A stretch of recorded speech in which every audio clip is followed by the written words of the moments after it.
You know when you go shopping and you see a great store and you think, wow, there should be an award for somebody who came up with that idea. Well, guess what? There is, actually. We're going to be talking about it this morning. This is Leslie Matheson from Richmond Center. And this is Shanda Jerrett. Now, Shanda, you're the owner of GumDrops. What's that store all about? We're basically about embracing the grey, rainy days that we have in Vancouver, which are quite a lot. So wait a minute. On a day like today, you're pretty happy. Yeah, big smile on my face. What are some of the products that you have? We have products ranging for men, women, children, and man's best friend, from top to toe. So we have rubber boots, raincoats, umbrellas, and lots of colour. Lots of color, yeah. Which is absolutely true because I've been there. It's a great store. And Shanda recently won an award, didn't she, Leslie? Yes. The ARC Awards. Tell me about those. The ARC Awards are achievement in new retail concept that Cadillac Fairview puts on every year. And Cadillac Fairview is a major office and retail developer across Canada. So every year for the last 11 years we have an awards show, and we pick 4 finalists across Canada, have new retail concepts, innovative, entrepreneurial, something that's new and it changes consumer behavior and the way people shop. Is that possible? Because I know that, are there new ideas in retail? Oh, tons of new ideas. This year there was 4 finalists that were just fabulous, some really great concepts. Shanda's company was the best. Yeah. There's one called Agent Provocateur, that's high-end lingerie, yeah. And it's a concept from the UK. There was a black line tattoo, which is high-end tattoos, which is a great idea. Like tattoo parlors have this kind of bad image. reputation. Yeah, okay. And they took it to another level. It's even an art gallery. And the other one is Umbra, which is a product they've been manufacturing for a while, but they would sell it in third-party retail, and they decided to build their own shop and sell direct to the customer. But out of all those ideas, you had lots of submissions. GumDrops came out on top. Now, what was it about that store that did it for you? I think what GumDrops did really well, and Shandra's got a really good concept, is that she took a single product line and went deep in it. So instead of trying to do a whole bunch of different products like some stores do, she took one product and then had a whole huge range of it.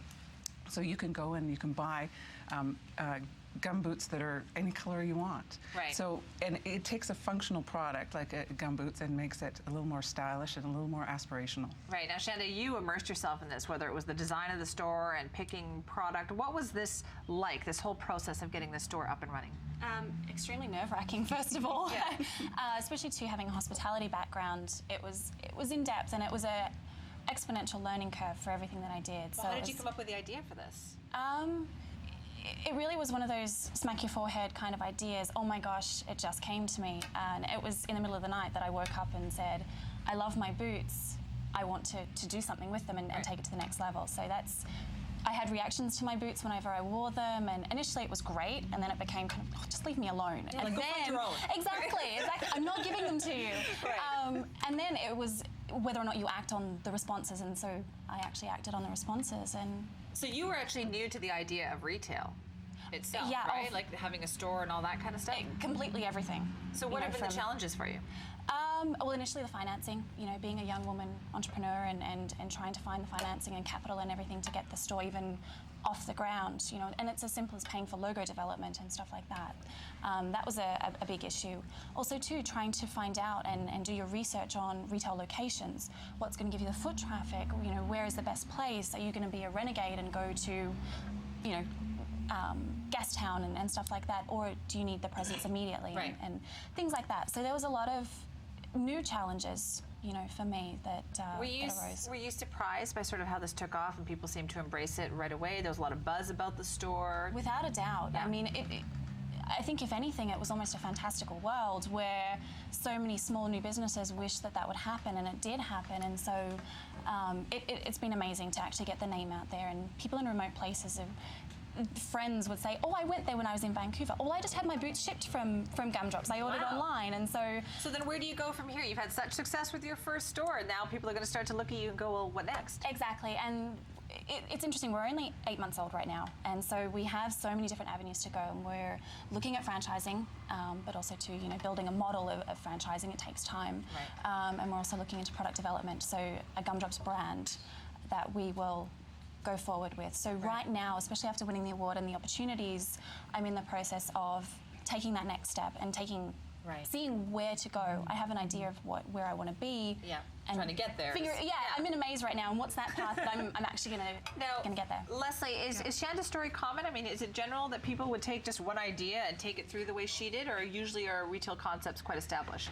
Retail is sort of polarizing right now. The mid-market isn't working. They're not succeeding well. So you take her concept and either go product and go deep, or you go a wide product line, but you either go high-end or low-end. So like a Holt Renfrew is high-end, and all their product, they have lots of product, but it's all high-end. Or a winner's concept, and we go lots of product, but low-end. So there's nothing in the middle these days? What's happening is the middle market guys are not, they're having a tough time surviving in retail. Wow, and you were saying, there are some new trends coming out, right? I mean, you guys look after a lot of different malls. What are we going to see coming up in the next little while?